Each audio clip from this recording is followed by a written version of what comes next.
सो hey guys, स्वागत है आपके अपने यूट्यूब चैनल एग्ज़ाम दृष्टि में। आज हम बीएड प्रथम वर्ष के छात्रों के लिए बहुत ही महत्वपूर्ण टॉपिक लेकर आए हैं। अगर आप बीएड प्रथम वर्ष के छात्र हैं तो इस वीडियो को पूरा ज़रूर देखें, क्योंकि आज हम इस वीडियो में शिक्षा की प्रकृति पर चर्चा करने वाले हैं। तो चलिए, अगर आप इस चैनल पर नए हैं तो वीडियो को लाइक कर और चैनल को सब्सक्राइब कर लें, ताकि इसके आगे की वीडियो हम आप तक प्रोवाइड कर सकें। तो चलिए गाइस, शुरू करते हैं आज का सबसे महत्वपूर्ण टॉपिक, शिक्षा की प्रकृति। देखिए, यहाँ पे दिया क्या गया है कि शिक्षा एक ऐसी प्रक्रिया है जो मनुष्य के जन्मजात शक्तियों में स्वाभाविक और सामंजस्यपूर्ण योगदान देती है।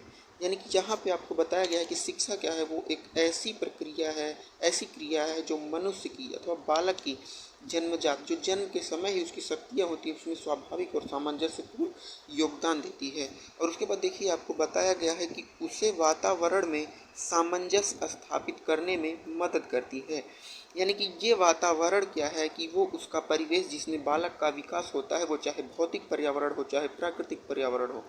इसके बाद देखिए, दिया गया है कि उसे अपने जीवन के दायित्वों को पूर्ण करना सिखाती है। यानी कि यहाँ पे क्या कहा गया है कि बालक के अपने जीवन के कुछ न कुछ दायित्व होते हैं, जिसे पूर्ण करने का कार्य शिक्षा का ही है। उसके बाद देखिए, दिया गया कि जो समाज, देश एवं विश्व के लिए हितकर होता है। यानी कि वो उसके जीवन के जो दायित्व है वो समाज, विश्व और देश के लिए हितकर होते हैं।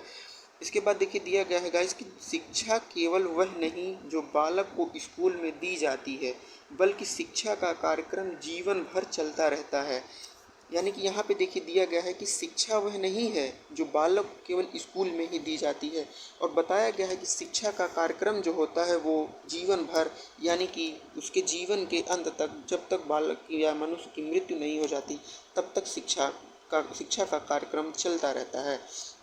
इसके बाद देखिए, दिया गया है कि मनुष्य अपने विभिन्न अनुभव से जीवन भर कुछ न कुछ सीखता है, और किसी परिस्थिति में और हर किसी मनुष्य से कुछ न कुछ सीखता रहता है।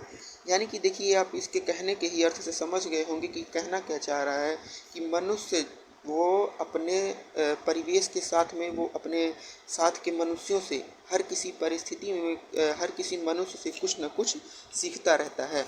इसके बाद देखिए, दिया क्या गया है कि शिक्षा का अर्थ, यानी कि ये जो शिक्षा का अर्थ है, ये पहले केवल ज्ञान को बालक के मस्तिष्क में भर देने से ही लगाया जाता था, लेकिन अब ऐसा नहीं है। आज के जीवन में शिक्षा का स्वरूप बालक के जन्मजात शक्तियों का विकास करके उसके जीवन को सफल बनाने से है।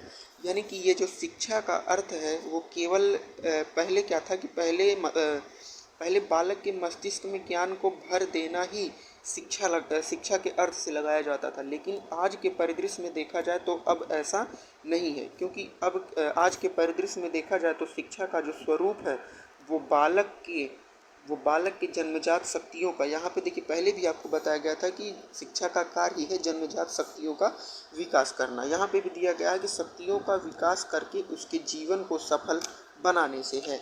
इसके बाद देखिए, दिया गया है कि प्राचीन काल की भांति आज के इस परिवेश में शिक्षा की प्रक्रिया में केवल अध्यापक ही सक्रिय रहे और बालक के दिमाग में ज्ञान को भर दे। अब शिक्षा की प्रक्रिया में शिक्षक और बालक दोनों को सक्रिय होकर शिक्षा की प्रक्रिया में बने रहना होता है। इसलिए शिक्षा को पहले क्या कहा जाता था, द्विमुखी प्रक्रिया कहा गया है।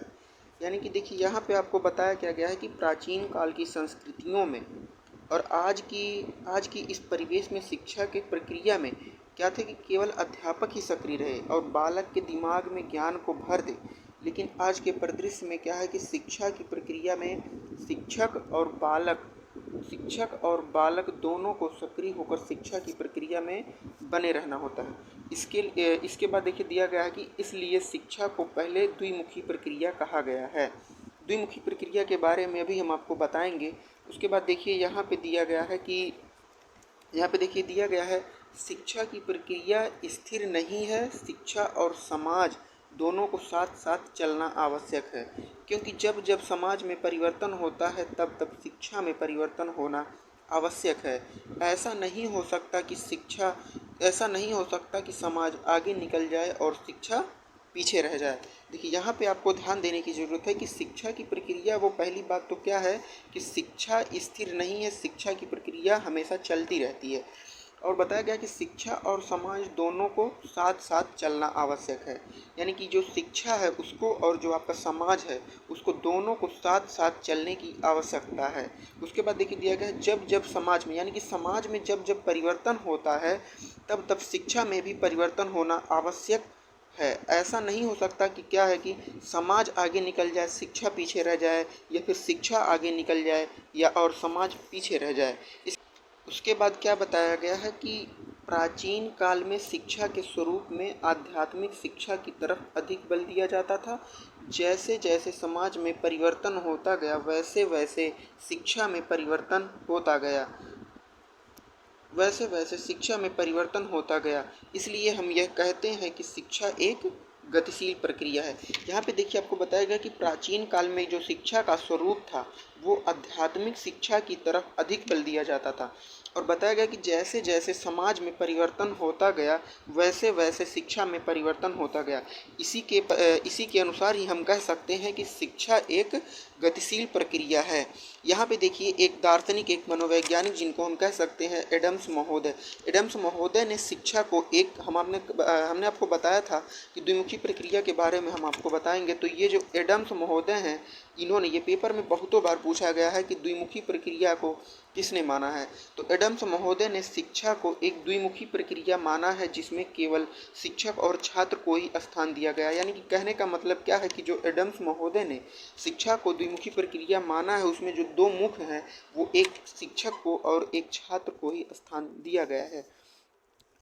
देखिए गाइस, उसके बाद आते हैं जॉन डीवी महोदय। इन्होंने क्या बताया है कि इनके अनुसार शिक्षा को एक त्रिमुखी प्रक्रिया माना गया है। उन्होंने शिक्षक और छात्र के अलावा पाठ्य वस्तु पर भी बल दिया है।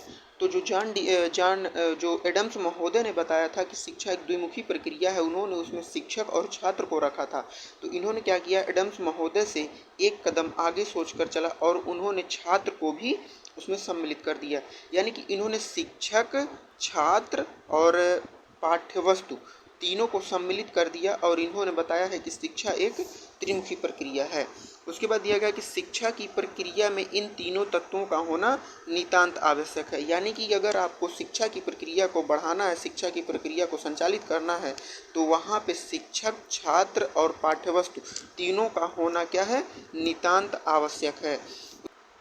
उसके बाद देखिए कि जॉन डीवी के विचार हैं वही आज के शिक्षा के प्रक्रिया में अधिक महत्वपूर्ण माने गए हैं। जो भारत के साथ साथ विदेशों में भी डीवी के विचारों के आधार पर ही समाज में शिक्षा दी जाती है। अतः समाज के पुनर्निर्माण के लिए शिक्षा एक प्रक्रिया है। यहाँ पे देखिए अंत में आपको बताया गया है कि जो जॉन डीवी के विचार हैं वही आज की शिक्षा के प्रक्रिया में अत्यधिक महत्वपूर्ण माने गए हैं। उसके बाद वो देखिए जो इनके विचार हैं वो भारत के अलावा विदेशों में भी इनके विचारों के आधार पर ही समाज में शिक्षा दी जाती है। अतः कहा जा सकता है कि समाज के पुनर्निर्माण के लिए शिक्षा एक प्रक्रिया है। तो देखिए दोस्तों, इसी के साथ आज का हमारा यह टॉपिक समाप्त होता है। जय हिंद, वंदे मातरम।